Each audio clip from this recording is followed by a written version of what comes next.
Hi, so in this video I'm going to discuss what does it mean by a program and why do we write a program. Also I'll be discussing about low level and high level language. So see, in the previous video we have discussed that our computers understand binary form of language. So there are some predefined set of instructions that a CPU can understand and we have to use these instructions for performing a task. Now, what does it mean by task here? So, let us understand why actually we need a computer. So, we need a computer for performing computational tasks. So, what is this computational task? All those tasks which are done by pen and paper, by using formulas or by applying any expressions, like we put any formula and get the answer. So, these are computational works, that is paper work. Hence, for performing computational works, we use computer. But computational works can also be done using calculator. So, let us understand first how we use calculator, and then I'll show you how can we use computers and what is meant by programming. So, let us take two numbers, 13 and 27. So for adding these two numbers by using a calculator, first of all we need to hit 13 and then plus sign, and then we need to press 27 and then equal to, then after that we'll get the sum. Here it is 40. So I can use calculator for this simple task. I don't need a computer for this one. Now let us take a list of numbers.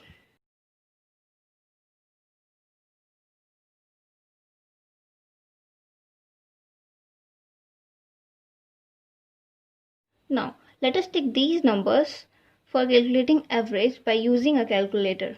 Now, how to use a calculator for calculating average? First, I have to hit 10 and then plus, then the next number, then plus, then the next number, and then I have to go on adding these numbers. So finally, I'll be getting the total sum of these numbers, and here it is 105. So this is the total sum of these numbers. Now I should also have the count of these numbers, that is, here we have 10 numbers. So for calculating average, we need to divide the total sum by the number of numbers, that is 10. So the answer is 10.5. So here calculator doesn't know how to find average. I should know how to find average. So for calculating average of a list of numbers, I should go on adding them to get a total sum, and then I should divide the total sum by the number of numbers to get an average. So this is not a simple operation, but this was a simple operation. This is having procedures, that is, there is a procedure for finding an average. Similarly, there is a procedure for finding a maximum number or a total number of numbers, or for searching a particular number. So for various things we have various procedures. Now calculator doesn't know procedures, means the steps involved in calculating or for completing a particular task. Now how we know it? Our teachers have taught us these procedures. So we know these procedures. The same procedures can be taught to calculator itself, so that just will tell we want average, then it should ask us what are the numbers, and then we should say these are the numbers, and then finally it should give us the result without asking us how to do it. So we want our calculators to be trained at this. So it means we want a programmable calculator. Yes, that's it. So the next level to a calculator is a computer. So computer is a programmable device. We can define a procedure by giving all the steps one by one to our computer system, and we call it as a program. And CPU will execute those set of instructions and give us the result. So that's what is programming. Now, a more clear picture about a program. See, I have taken a list of numbers. Let us take these numbers only. So I have taken these numbers. So let us say the procedure is same. That is, I want to find average. So what are these numbers? These numbers are nothing but data. And then for performing average, there is a procedure, right? So procedure, that is the steps involved in calculating average. That is, these steps are nothing but instructions.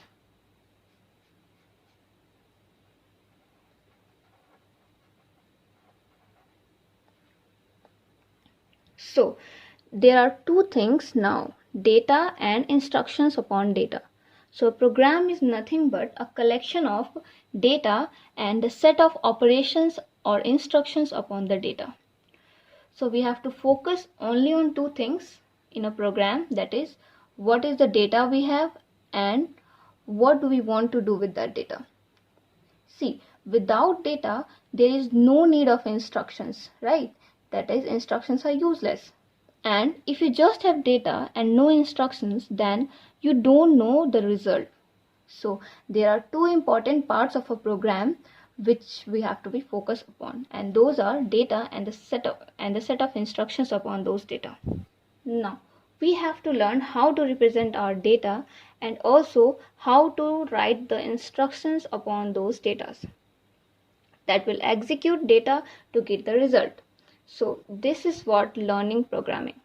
So in short, we can say learning programming is we have to learn how to represent our data and how to write a set of instructions that will execute our data for performing a particular task.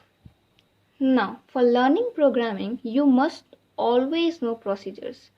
This is a very, very important point, that for learning programming, you must know procedures. So we are going to learn how to convert a procedure into a program. Like we converted, here we have the procedure of calculating average. Then in the later on videos, we'll learn how to write a program for finding an average. Now, the language of CPU is binary, and the language, and this is a programmer, we have our normal language, for example English. So how to represent data in this computer? Obviously in the form of zeros and ones. Also, how to represent our instructions in computer? In the same way, using zeros and ones, that is binary. So both data and instructions are in the form of binary. Then what is my language? My language is English language. So instructions and data are also in English, and CPU's language is zeros and ones. So this is machine language and this is normal language. Now we want our machines to learn our procedures. So either we have to learn machine language, or we should develop our machines so that they understand normal language. Now either way is not possible. We can't learn machine language, and computers are not so much developed that they understand normal language. Now, recent computers, they are having some artificial intelligence that is used for pulling the data, but not for programming it. So for programming it, machines should understand normal language, but this is not yet happening. So what do we need now? We need some intermediate language which is easy for me also and for machines also. So that's what here comes programming language. So some of the programming languages are C, C++, Java, Python, Visual Basics, Visual C++, and so on. So we learn this language, and whatever our procedures are, we transform them in this form.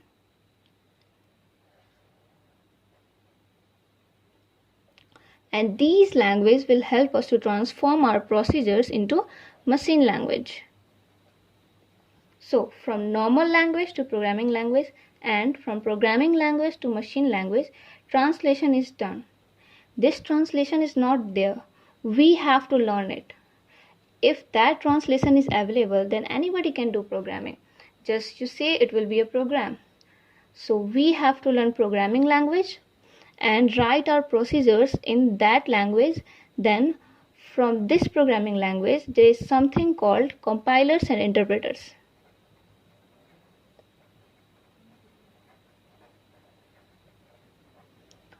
which will translate our procedure into machine codes.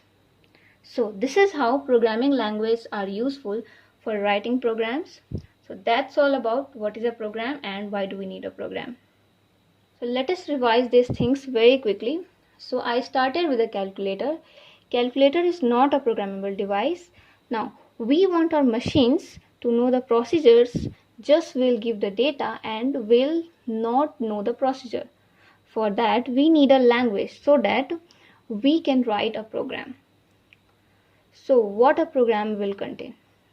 Data and set of instructions upon data.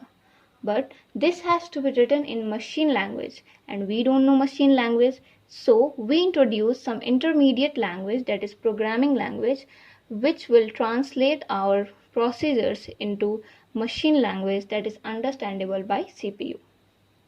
Now, machine language is a low level language. When machines were introduced initially, it was very difficult to write a program. So it was not common. Machines were used in laboratories and it was not available at consumer level. So at that time, the people who developed, they used to learn machine codes. That was very tough and it was very initial stage. Then later they thought that there should be some more methods to make it easy. So they introduced something called assembly language.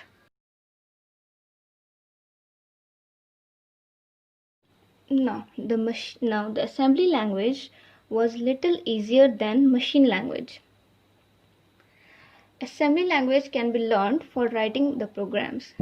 It was used for some times and became the base for conversion from assembly language to machine language.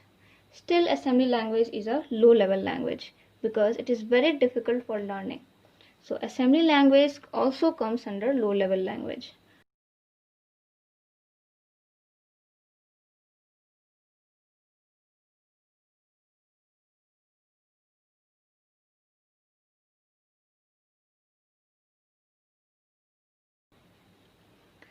Assembly language was also difficult, so we want some English like language. So high level language were introduced, which is in between machine language and English language. So C, C++, Java, Python, etc. are high level languages which were introduced. These languages can be categorized as compiler based language, interpreter based language, or hybrid language. So in the next video we are going to learn about compilers and interpreters. So thanks for watching.